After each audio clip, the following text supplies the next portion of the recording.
जय हिंद, नमस्कार साथियों, स्वागत है आप सभी लोगों का हमारे एक और नई वीडियो में। और आज की इस वीडियो में मैं आप लोगों से बात करने वाला हूं यूपी सब इंस्पेक्टर के बारे में। जी हां दोस्तों, मैं बात करने वाला हूं आप सभी लोगों से यूपी सब इंस्पेक्टर के बारे में। तो क्या आप लोग तैयार हैं? आई होप आप लोग अच्छे तरीके से कॉपी पेन निकाल करके रेडी होंगे।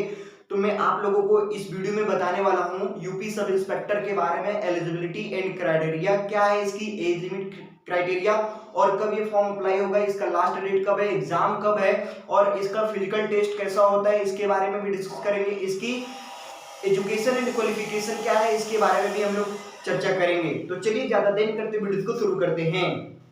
दोस्तों मैं बात कर रहा हूँ यूपी सब इंस्पेक्टर रिक्रूटमेंट 2023 के बारे में, जो कि अभी ये वैकेंसी आई नहीं है दोस्तों, ये अपकमिंग है, यानी कि आने वाली है दोस्तों। तो मैं आप लोगों को इसके बारे में अच्छे तरीके से फुल डिटेल वीडियो देने वाला हूँ और पॉइंट वाइज आप लोग को मैं समझाने वाला हूँ। तो आप लोग अच्छे तरीके से इस वीडियो में बने रहिएगा लास्ट तक, और मैं आप लोगों को पॉइंट वाइज सब कुछ समझाने वाला हूँ दोस्तों। सबसे फर्स्ट की बात करें, यहाँ पे आप लोग देख सकते हैं यूपी सब इंस्पेक्टर रिक्रूटमेंट 2023 के अंदर ये आने वाली है दोस्तों, ठीक है। बात करें नंबर 2 की, तो पोस्ट डेट एंड अपडेट की बात करें तो 10 जुलाई 2023 को ये अपडेट आई है दोस्तों, यानी कि आप देख सकते हैं यहाँ पे 10 जुलाई 2023 को अपडेट ये आई है। और बात करें दोस्तों यहाँ पे टोटल नंबर ऑफ वैकेंसी की, तो टोटल नंबर ऑफ वैकेंसी आने की जो चांसेस है दोस्तों 2469 पोस्ट आने की चांसेस है दोस्तों। यानी कि मैं बात करूं 2469 पोस्ट, आखिर ही क्यों, इससे ज्यादा क्यों नहीं, इससे कम क्यों नहीं? तो दोस्तों ये नोटिफिकेशन में मैं आप लोगों को बताया हूं कि नोटिफिकेशन में ही ये 2469 पोस्ट दिखाया गया है, ठीक है दोस्तों। मतलब यही होता है कि इतना पोस्ट खाली है, इतने पोस्ट की वैकेंसी ले ली जाए, ठीक है दोस्तों।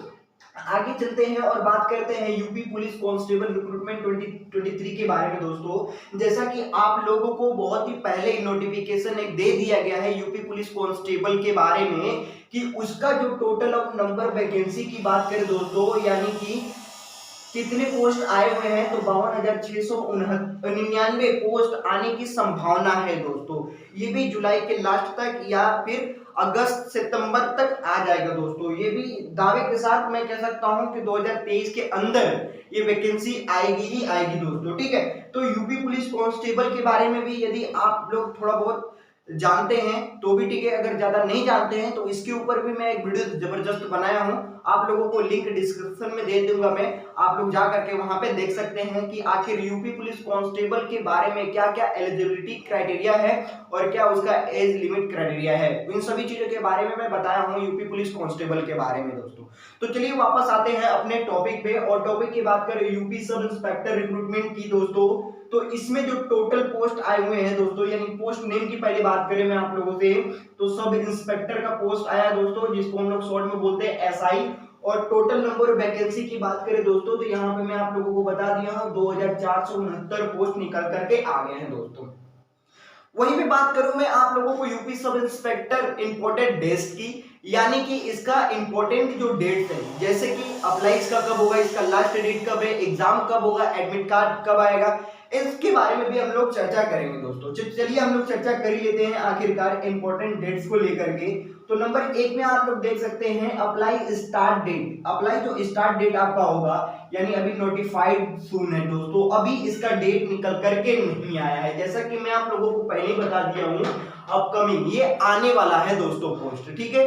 अभी ये वैकेंसी आई नहीं है, ठीक है। जैसे इसकी वैकेंसी आती है उसके बारे में मैं भी एक बार फुल डिटेल वीडियो लेकर के आ जाऊंगा। जैसा कि आप क्राइटेरिया को सबसे पहले समझ लीजिए, और जैसे डेट अनाउंसमेंट होगा, नोटिफिकेशन उसका आएगा, और नोटिफिकेशन को लेकर के मैं एक फुल डिटेल वीडियो फिर बना दूंगा दोस्तों, ठीक है। वो आगे चलते हैं दोस्तों और बात करें अप्लाई लास्ट डेट की, तो अप्लाई लास्ट डेट भी अभी नहीं आया है, नोटिफाइड सून है दोस्तों। एग्जाम फी पे लास्ट डेट की बात करें दोस्तों, ये भी नोटिफाइड सून है, ठीक है। बात करें यहाँ पे एग्जाम डेट की, तो ये भी नोटिफाइड सून है दोस्तों। और एग्जाम एडमिट कार्ड की बात करें तो एग्जाम एडमिट कार्ड के बारे में आप लोग अच्छे तरीके से जानते हैं, बिफोर एग्जाम यानी एग्जाम के 2-3 दिन पहले ही क्या होता है, एडमिट कार्ड आ जाता है दोस्तों, ठीक है। एडमिट कार्ड आ जाता है दोस्तों। अब चलिए हम लोग बात करते हैं फॉर्म फीस चार्ज के बारे में, कि आखिर यूपी सब इंस्पेक्टर की जो रिक्रूटमेंट है इसकी फॉर्म फीस चार्ज कितने लगेगी। तो चलिए हम लोग यहाँ पे फटाफट अच्छे तरीके से समझ लेते हैं कि यूपी सब इंस्पेक्टर की जो फॉर्म आएगी उसमें कितने कितने फीस पेड करने पड़ेंगे कैटेगरी वाइज दोस्तों हम लोग जानेंगे। तो जनरल ओबीसी के लिए यहाँ पे 400 रुपए रखे गए हैं दोस्तों। मार्कर मेरा थोड़ा सा स्लो चल रहा है, लेकिन फिर भी आप लोग अच्छे तरीके से फोकस करेंगे तो मार्कर भी दिखेगा आप लोगों को। ठीक है दोस्तों, जनरल ओबीसी वाले लोगों के लिए 400 रखे गए हैं फॉर्म फीस चार्ज। ठीक है दोस्तों, एससी एसटी की बात करें वहां पे तो एससी एसटी वाले भी कैंडिडेट के लिए 400 रुपए फॉर्म फीस चार्ज रखे गए दोस्तों। और बात करें वहीं पे ऑल कैटेगरी फीमेल के लिए तो ऑल कैटेगरी फीमेल का भी 400 रुपए फॉर्म फीस चार्ज रखे गए दोस्तों। एक बार फिर मैं आप लोगों को बताना चाहूंगा कि दोस्तों ये ऑल इंडिया वैकेंसी है, ये ऑल इंडिया वैकेंसी है। और साथ ही साथ मैं बता दूं आप लोगों को ये दोनों कैंडिडेट के लिए है। मेल यदि हैं आप तो भी एलिजिबल है, फीमेल है तो भी आप एलिजिबल है दोस्तों। ठीक है दोस्तों, अब बात करें एग्जाम फीस पे मोड की, यानी किसके किसके थ्रू हम लोग फॉर्म का फीस पेड कर सकते हैं। तो डेबिट कार्ड के थ्रू कर सकते हैं, आप क्रेडिट कार्ड के थ्रू कर सकते हैं, नेट बैंकिंग के थ्रू कर सकते हैं, बैंक चालान के थ्रू भी कर सकते हैं दोस्तों। ठीक है, अब मैं बात करने वाला हूं आप सभी लोगों से एज लिमिट क्राइटेरिया के बारे में। तो क्या है UP sub inspector age limit criteria, इनके बारे में भी चलिए हम लोग डिस्कस कर लेते हैं। जैसे कि दोस्तों आप यहाँ पे देख सकते हैं इसका मिनिमम एज रखा गया है 21 ईयर रखा गया है दोस्तों। यदि कि यानी कि बोल सकते हैं 21 साल के आप हैं तो आप इसके लिए एलिजिबल हैं। यदि 21 साल से कम है तो आप इसके लिए नॉट एलिजिबल है दोस्तों। यदि आपका उम्र 20 साल है तो आप इसके लिए एलिजिबल नहीं है, 19 साल है तो भी आप इसके लिए एलिजिबल नहीं है दोस्तों।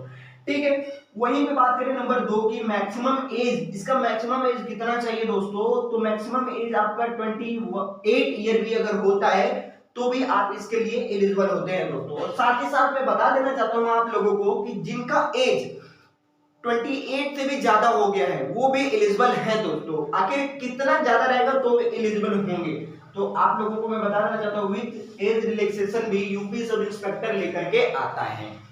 उसमें भी देखने को मिल जाते हैं कैटेगरी वाइज, जैसे कि जनरल ओबीसी के लिए लगभग 3 साल का छूट मिल जाता है और एससी एसटी वाले लोगों को 5 साल का रिलैक्सेशन मिल जाता है।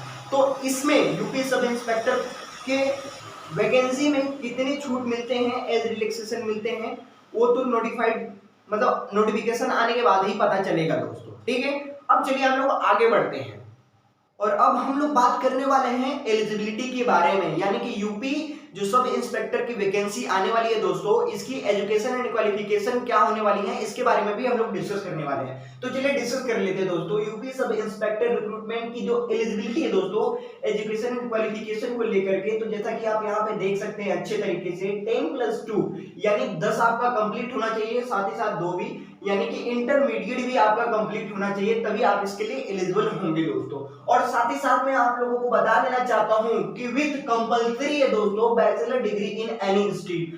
आप किसी भी स्ट्रीम से यदि आपने बैचलर डिग्री कर रखा है किसी भी स्टेट से भी तो आप इसके लिए एलिजिबल होंगे दोस्तों। ठीक है, अब चलिए हम लोग बात करते हैं इसकी UP sub inspector recruitment physical eligibility के बारे में। तो क्या है इसकी फिजिकल एलिजिबिलिटी, इसके बारे में भी चलिए हम लोग फटाफट डिस्कस कर लेते हैं, क्योंकि ये जानना सबसे इंपॉर्टेंट है कि आखिर इसके लेंथ कितने मांगते हैं यानी कि लंबाई कितने मांगते हैं और इसका चेस्ट कितना मांगता है और रनिंग कितना मांगता है, ये ज्यादा इंपॉर्टेंट है दोस्तों। तो चलिए हम लोग फटाफट समझते हैं। और ये UP sub inspector recruitment physical eligibility है दोस्तों, याद रखिएगा आप लोग। ठीक है, और साथ ही साथ मैं बता देना चाहता हूं कि ये जो फिजिकल एलिजिबिलिटी है दोस्तों वो कैटेगरी वाइज है दोस्तों। क्या है, कैटेगरी वाइज है। जैसा कि एक बार मैं फिर से पढ़ करके आप लोगों को बता देना चाहता हूं UP sub inspector category wise eligibility है दोस्तों। ठीक है, किस कैटेगरी वाले लोगों के लिए कितना एलिजिबिलिटी फिजिकल में रखा गया है चलिए देख लेते हैं। जैसा कि आप लोग यहाँ पे देख सकते हैं जेंडर है, कैटेगरी है, लेंथ है, चेस्ट है एंड रनिंग है लास्ट में। मेल की बात करें यहाँ पे तो मेल में जो कैटेगरी दोस्तों जनरल ओबीसी एससी के लिए रखा गया लंबाई यानी कि लेंथ रखा गया है 168 सेंटीमीटर। चेस्ट की बात करें तो 79 से 84 सेंटीमीटर। वहीं पे रनिंग की बात करें दोस्तों तो 4.8 किलोमीटर इन 28 मिनट में आपको कंप्लीट करने होंगे, यानी कि 4800 मीटर आपको 28 मिनट के अंदर कंप्लीट करने हैं, रनिंग लगाने हैं, दौड़ लगाने हैं दोस्तों। वहीं पे बात करें मेल एसटी वाले कैटेगरी के लिए यानी कि एसटी कैंडिडेट के लिए तो उसकी लंबाई मांगी गई है 160 सेंटीमीटर। चेस्ट की बात करें तो 77 से लेकर के 82 सेंटीमीटर मांगा गया है दोस्तों। रनिंग की बात करें तो 4.8 किलोमीटर इन 28 मिनट में भी इसके लिए भी मांगा गया है दोस्तों, यानी कि 4800 मीटर आपको 28 मिनट के अंदर कंप्लीट करने हैं दोस्तों। बात करें वहीं पे फीमेल कैंडिडेट के लिए तो फीमेल कैंडिडेट कैटेगरी की बात करें तो जनरल ओबीसी एससी वाले लोगों के लिए जो फीमेल हैं उनकी लंबाई मांगा गया है 152 सेंटीमीटर। चेस्ट की बात करें तो नॉट एप्लीकेबल। रनिंग की बात करें दोस्तों तो 2.4 किलोमीटर इन 60 मिनट में कंप्लीट करने होंगे। फीमेल कैंडिडेट यहाँ पे थोड़ा ध्यान देंगे कि 2400 मीटर आपको कंप्लीट करने पड़ेंगे 16 मिनट के अंदर, ठीक है। बात करें नंबर 2 फीमेल कैंडिडेट के लिए तो एससी के अंदर जितने भी फीमेल कैंडिडेट आते हैं उनकी लंबाई मांगा गया है 147 सेंटीमीटर मांगे गए हैं। चेस्ट की बात करें तो नॉट एप्लीकेबल। रनिंग की बात करें यहाँ पे फीमेल कैंडिडेट ध्यान देंगी तो 2.4 किलोमीटर इन 16 मिनट के अंदर मांगा गया है, यानी कि आपका 2400 मीटर 16 मिनट के अंदर कंप्लीट करने पड़ेंगे, ठीक है। अब मैं आप लोगों को लेकर के चलने वाला हूं UP sub inspector selection process के बारे में बताने के लिए, ठीक है। तो चलिए अब फोकस करते हैं हम लोग UP sub inspector selection process के बारे में। तो UP sub inspector selection process आखिर क्या है? तो नंबर 1 में आप लोग देख सकते हैं यहाँ पे रिटन इसका एग्जाम होगा, रिटन एग्जाम होगा दोस्तों। और नंबर 2 की बात करें फिजिकल स्टैंडर्ड टेस्ट होगा, यानी कि शॉर्ट में बोले तो पीएसटी होगा, ठीक है। थर्ड की बात करें वहीं पे तो फिजिकल एफिशिएंसी टेस्ट होगा, यानी कि शॉर्ट में बोले तो पीएटी होगा, ठीक है। नंबर 4 की बात करें यहाँ पे मेडिकल टेस्ट होगा आपका। नंबर 5 की बात करें तो डॉक्यूमेंट वेरिफिकेशन होगा। और last one of the list आप देख सकते हैं मेरिट लिस्ट आपका जारी हो जाएगा। आई होप ये शॉर्ट नोटिफिकेशन आप लोगों को अच्छे तरीके से समझ में आया होगा। यदि इसमें भी आप लोगों को किसी भी प्रकार का डाउट होगा तो आप मुझे कमेंट सेक्शन में कमेंट करके बता सकते हैं। उस कमेंट सेक्शन में डाउट का मैं आंसर देने का बिल्कुल कोशिश करूंगा। और हाँ दोस्तों, यदि आप लोग चाहते हैं कि इसके मैं सिलेबस के बारे में भी फुल डिटेल वीडियोस लेकर के आऊं तो आप मुझे कमेंट सेक्शन में कमेंट करके बता सकते हैं। मैं इसके फुल डिटेल सिलेबस के बारे में भी वीडियो लेकर के आ जाऊंगा, ठीक है। आई होप ये वीडियो आप लोगों को पसंद आया होगा। पसंद आए तो लाइक कर देना, चैनल पे नए हैं तो चैनल को सब्सक्राइब कर देना। मिलते हैं ऐसे जबरदस्त अपॉर्चुनिटी एंड वैकेंसी के साथ, तब तक के लिए जय हिंद, वंदे मातरम।